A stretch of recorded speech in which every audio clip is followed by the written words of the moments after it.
Hey, Sheila, good morning. How are you today? I'm great, Wayne. How are you today? I am doing well, thank you. And welcome, everyone, to 27 Minutes with Sheila and Wayne, where we explore the fascinating world of verbs and their impact on our daily lives. Join us each week as we delve into the different ways verbs shape our language and influence our actions, as we attempt to make a positive difference in our world, one verb at a time. Yes. And Sheila, what is our verb for today? Our verb, well, actually, before we talk about our verb, I do have a trivia question that I will answer at the end of the show. Has something Okay. to do with our verb. Ah, And so here it is. How many teaspoons of sugar a day does the average American consume? And I've also got the statistics for the average Australian and the average Canadian, if there's such a thing as an average person in each of these countries. But anyway, so I'll answer that at the end of the show. And you have a question, I think. I do have a question, Okay. and it certainly is oriented with our verb for today. It says, my question is, what is one of the best ways to improve yourself right now? Ooh. Ah, Okay. so we will hear those both those answers at the end of the show. Okay. And so since we gave the verb away, what is our verb for today? It's to improve. And I want to tell you, I don't know what the answer is to your question, but I just sat up straighter in my seat. So it Oh, maybe improved my posture. So, okay. Well, I did too. I just did that too okay. as you were All saying right. that. I'm like, Whew. ooh, she Okay. saw me slouching. Yeah. Yeah. How could you see me? You're about 10 miles away. I don't know how And you do and that. and we aren't on a video camera. So yeah. Exactly. And Sheila, where can our listeners find you? Oh, thank you for asking. Zeke and Sheila at yahoo.com.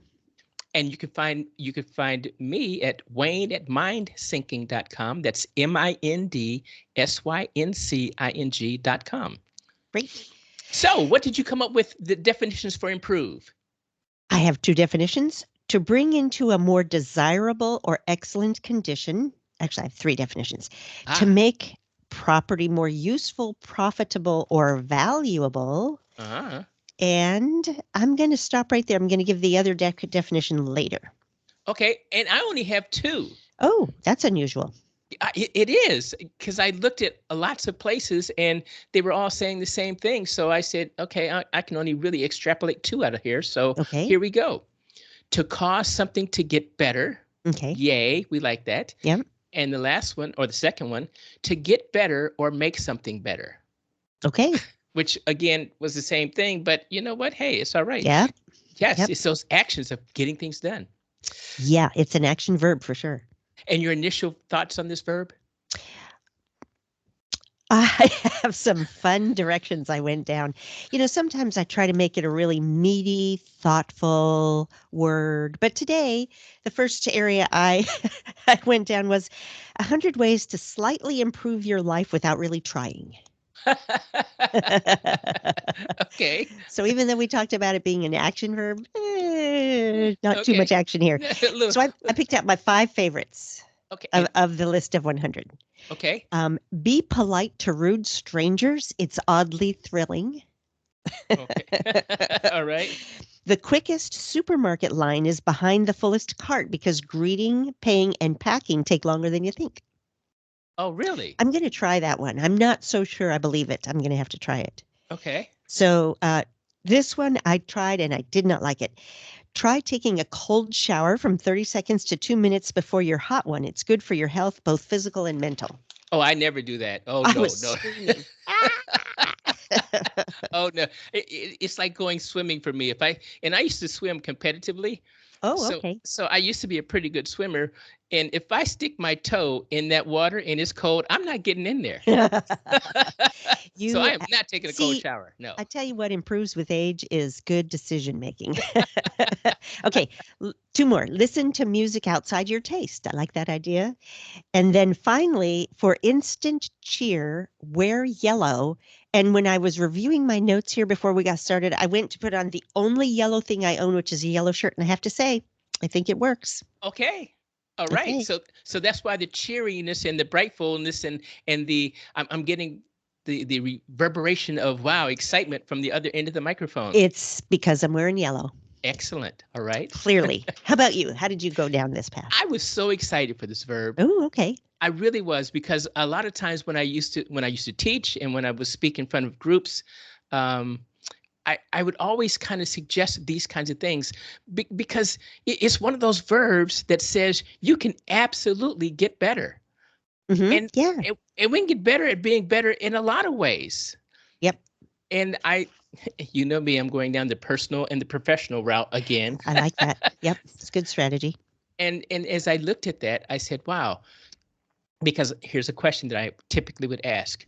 What do many athletes, singers, and actors have that too many, TOO many, mid and upper level leaders and managers do not have? And the answer is coaches. Ah, There's a lot of singing coaches, a lot of, quarterback coaches and yeah. defensive line and Mm, basketball shooting coaches and archery coaches and mm, all these all of these big name celebrities still have coaches because they're still fine tuning their mm-hmm, skill. mm-hmm, But there are a lot of mid and upper level managers and leaders who think they know it all mm. and they don't need any help. And that is And so it wrong. shows. And it shows. You're right.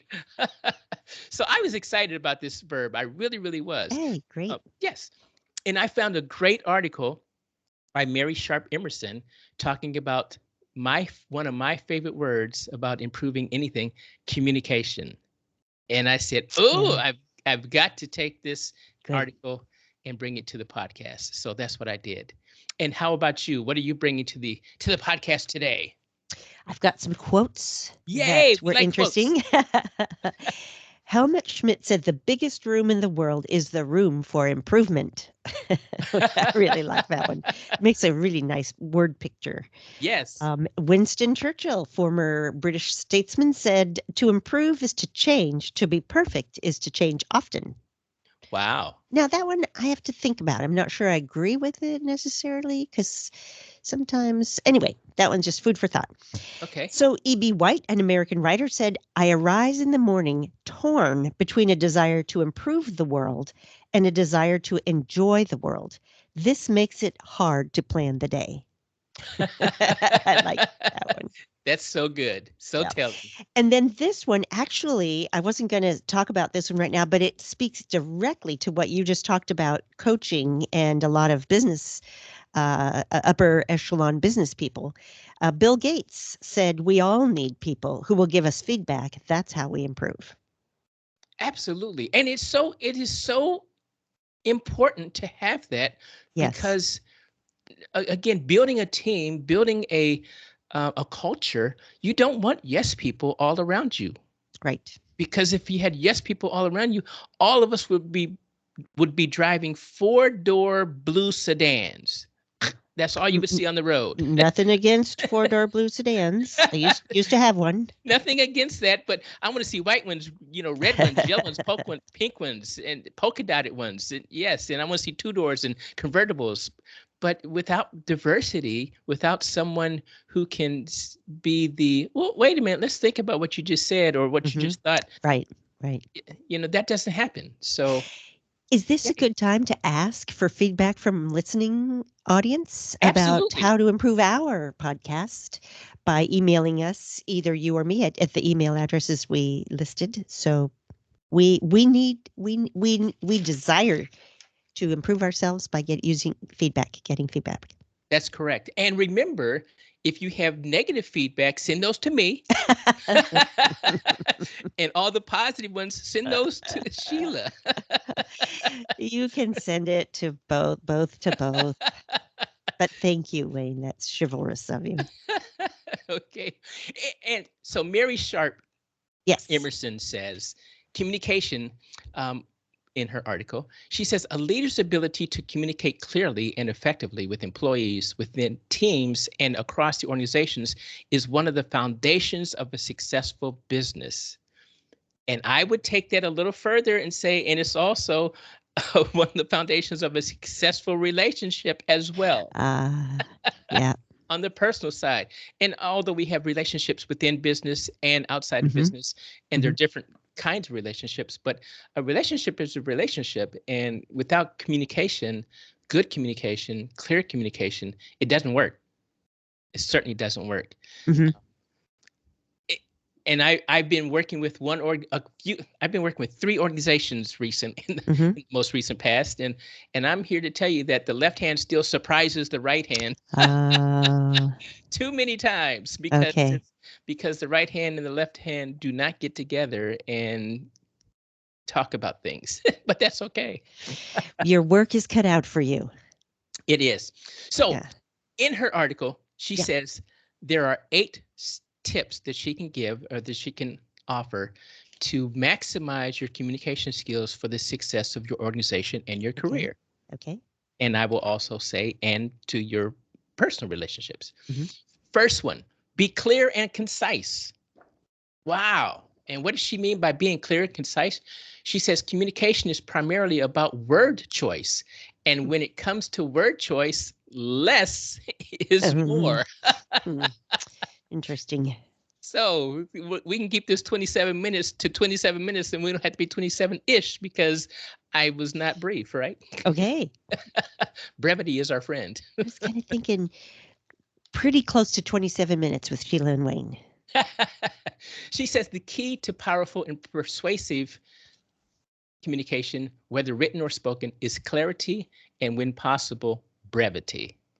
Okay. So I will stop there for number one. I have seven more to go. How Okay. about you? What's up for you? My next little category. So I've already talked about how to slightly improve your life without trying. Now, what improves with age? So again, the theme is not trying. It just you let it go and it improves on its own.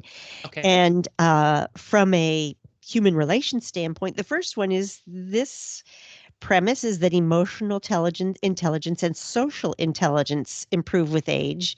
And their premise is that it takes an older person longer to respond to stimuli. So hopefully in that pause, they are thinking about what they're going to say. Now, not such good news in traffic if they're slower to respond. I'm not sure I agree with this because a lot of people suggest that baby boomers are cranky and and Oh, entitled. So maybe there's a tipping point there between old enough to pause and think about what you're saying and then not caring what you're saying. and when you hit that tilt button, right? Right, right, right, right, right, right. And then I just have a couple things here that do improve with age, nothing to do with people. Whiskey, blue Yes. jeans, leather boots, cheese, antiques, trees, Ooh. friendships, cast iron skillets, balsamic vinegar, flannel sheets, Ha. pickles, Hmm. and spaghetti sauce. Homemade, Ooh. homemade. Yes, because reheated spaghetti and What lasagna is is better it? than, yes, the first I one. don't know why, but I that's exactly right. I think it's because those little bitty minions at night jump into the refrigerator and The good spice it up. good minions, not the That's right. bad ones. Not the bad Okay. ones. That's right. Okay. The Italian minions. Yes. It's Yeah, tomato-based sauces. So, that's right. Ooh, okay. All right. you're making me hungry. Well, let's go back to your Sure, Mike. maximizing communication skills tips. Okay. Prep She says number two, prepare ahead of time. Now, Yeah. she says, know what you're going to say and how you're going to say it before you begin any type of communication. She says, however, being prepared means more than just practicing a presentation. And she's speaking to me because I learned that many, many, many years ago. Hmm. She says, preparation also involves thinking about the entirety of the communication from start to finish. Research the information that you may need to support your message. Consider how you will respond to questions and criticisms and try to anticipate the unexpected. And I thought, how true, because someone taught me that many, many years ago that we have to go through the what ifs. What if this? What if this? What if Uh-huh. this? And we do that in small groups so that when we get into the larger group and someone says, well, what about this? We have already talked about most Mm, of those probably and are able to communicate why or why not on either side without having to go, oh, that's a good question. We'll have to do some research. hmm. No. So I learned that many years ago. So when I read that, I was excited. I'm like, yes, yes. Can And I interject something here? absolutely. That's why it's so important to have people on your team who think differently than you do, so Exactly. that you can get the whole range there and Exactly. in your planning. So thanks. Exactly. Yes. And the last thing she says on prepare ahead of time is before entering into any conversation, brainstorm potential questions, requests for additional information or clarification, and disagreements so you are ready to address them calmly and clearly, which is what I just suggested. So, Hmm. yeah, Hmm. I like those. Those are very cool. May I go with the number three? Please. Okay, number three is be mindful of nonverbal communication. And she says, why? Because our facial expressions, gestures, and body language can and often do say more than our words. And she So says true. that 65 between 65 and 93% more impact comes from nonverbal cues than it actually the spoken word. And I thought, wow, how tremendous is that? So Very interesting. your body has to follow what words are coming out of your mouth, or people look at you go, something's wrong with that picture. Yeah. Yes. Okay, Uh, back to you. And then I will go to number four. okay. So I really liked this little point. This was Steve Guizdala from Uh-huh. Better Place Consulting, who said, "In a world full of nouns, be a verb." And this has to do with improving our world. So I like that. So I like he's that. Yeah. So he said, use these following words. I'm summarizing dramatically his article. Use these following words as verbs. In other words, live them out: happiness, joy, love, friendship, empathy, altruism, connection, and understanding. Go about your day trying to turn these nouns into living verbs and see how your world has changed. I love doing this podcast, and I really enjoy doing it with you. And it's because I learned so much just in research, but I learned listening to you as well, and that is just so cool. It I, is cool. I have not tried this, although I am wearing yellow. I have not tried this one yet. So, okay. Number four, yes. Mary gets to what my wife has told me many times. Watch your tone. Ah, I'm sure your wife meant that in the most loving of ways. Well, okay, we'll go with that one. Mary says, how you say something can be just as important as what you say. Yeah. As with other nonverbal cues, your tone can add power and emphasis to your message, or it can undermine it entirely. Yeah.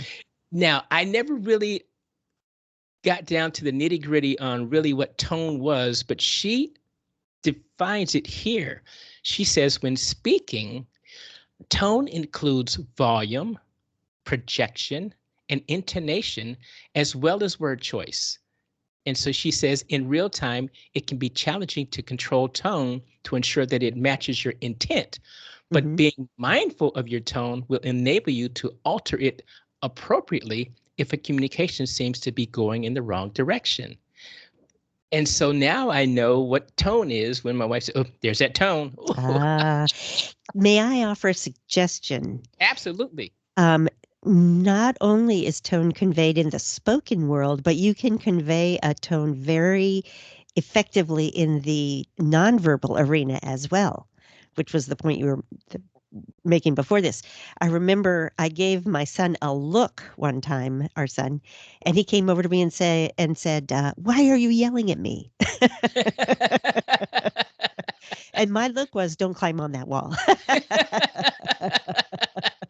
So you can convey non-verbally, you can convey a tone. Wow. Okay. Thank you. See, Yeah. this is so fun. I wow. Okay. Excellent. And how about you? What's next? Oh, I just my final point was that our theme is we want to make the world a more positive place, or our lives a more positive place. So I was kind of talking about where you were. Where conversation is easier when we have the same understanding of how we're using, in this case, verbs. And that's the Yes. fun part of doing this podcast, is to get a clear understanding of how we're using verbs. Sometimes the way the dictionary suggests, and sometimes not at all the way the dictionary suggests. So, and and with one of those verbs, we said someone reminded us that hey, this is only about food in our in our country. Right. Yes, And yes. since we are talking about improve, the idea is that people who choose self improvement have a powerful energy, I read. And I cannot attribute that to anyone necessarily, but I really liked it because I think we and everyone who listens to this podcast have that orientation. Aha. Okay. Number 5 for Mary Okay. says Yes. practice active listening. Hmm. And again, this is something that as I went down her tips, I was thinking, wow, I've heard all these, and thank you, Mary, for reminding me Hmm. that those are there and we should pick them up, dust them off, and put them back on the shelf and use them. Hmm. Hmm. Because practice active listening, I was taught by a classmate of mine. His name is Mick. I won't say his last name, but Mick. And Mick taught me 7 words to say. Oh. And I have said this again in many occasions. Um, and what I do with those 7 words is I have extended them to my fingers, and I will put my hands together as though Hmm. I'm praying, Okay. but I'm pressing my hand to my lips. And that reminds me of Mick's 7 words. Okay. And they are, am I listening or ready to speak? Mm. And those are so telling because, as Mary says, even in the most effective communicator, even the most effective communicator might find it difficult to get their message across without a workplace community strategy. I'm sorry, that's the wrong one. Okay. She says, therefore, listening is just as important as speaking when it comes to communicating successfully, but listening can be more challenging than we Hmm. realize. Absolutely. Because you're thinking about what you're going to say next. Exactly. And so that's where mixed words come in. Am I listening or ready to Hmm. speak or Hmm. waiting to speak? And Hmm. I when I press my hands to my Mm. lips, my body remembers that, and my body shuts down and all distractions are gone, and I am focused, laser focused on what the person's saying. I like that. So I like that one. Number 6, she says, build your emotional intelligence, which is what you already talked about. So I don't need to do any more there. She says, develop a workplace communication strategy, which is number 7. And I thought, wow, again, a workplace strategy. Hmm. When I taught project management, I used to tell my class, graduate class, I said, now when you go into a project and you're the project manager, set up a communication schedule for everyone involved, particularly for your bosses at certain levels, Mm. so they know on Tuesday at 10 o'clock, you're going to talk to them Mm. on the updates. That way, guess what? You don't get phone calls every day about how's it going? Where's it going? Oh, I like that. So if they know you're going to come see them on a particular date and time, and the Hmm. schedule has to, and you can't miss the schedule, you've Hmm. got to do that. If they know that, they will back off and give you room. Go ahead. From a personal standpoint, we learned early in our marriage that you don't talk about finances at the end of a workday. You wait until the weekend when you're well rested and well fed. I like that. So sometimes identifying in that workplace strategy when the communication is very, very effective too. Well, and another Yes. example, we used to have staff meetings on Fridays, and in the staff meeting, you would talk about who's on doing what on what project and what help you might need from someone else. But we moved it to Mondays, which makes so much more sense because if you're asking someone for help, then it's fresh in their mind and they're able to work around the week schedule to do that, as opposed to forgetting everything that was said in the business staff meeting over the weekend. And Monday was my favorite day at work. Oh, really?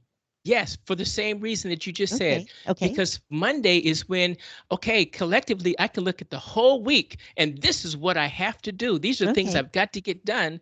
Because if I did that on Friday, Yeah. as you said, You lose momentum. you lose momentum. You come back Monday, you have to pick up, okay, now where was I? Where are we Yep. going? What do we do? Yep. But if I do that on Monday, Uh-huh. and I would get to work, maybe an hour before I'm supposed to be there. So I would be able to Uh-huh. go through my list of all the things we're going to do this week.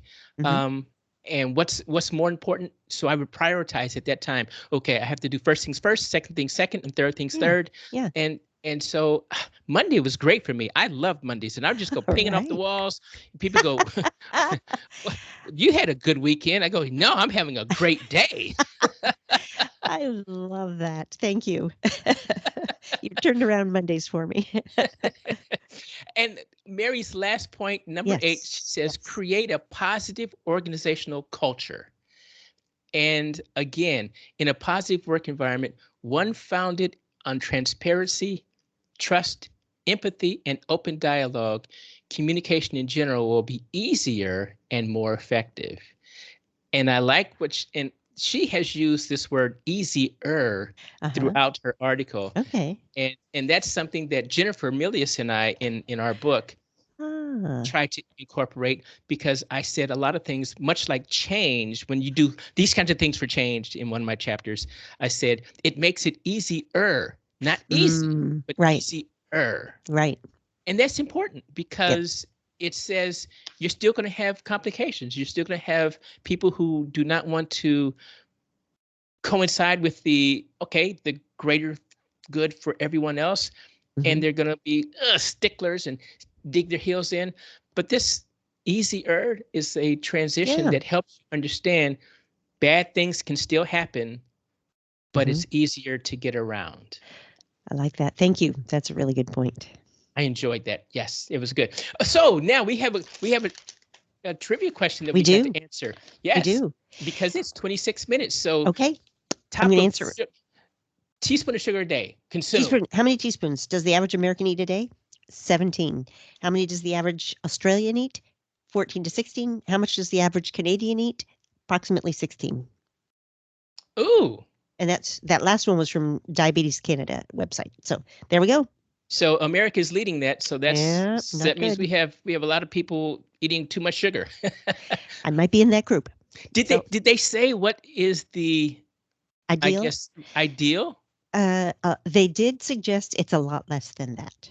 I Okay. think I think they're saying 5 is really good, but don't Aha. quote me on that. I better look it up. But you have a question that needs answering as well. I do. And the question is, what is one of the best ways to improve yourself right now? Okay. What? Okay. And according to Deborah Serrani, who is a clinical psychologist, she says, identifying what's keeping you stuck. Okay. All right. I like that because I have talked to people about being stuck as well. Yeah. Yeah. So yes. Okay. And Sheila, would you take us home, please? Well, first of all, Wayne, thank you for giving me lots of food for thought here.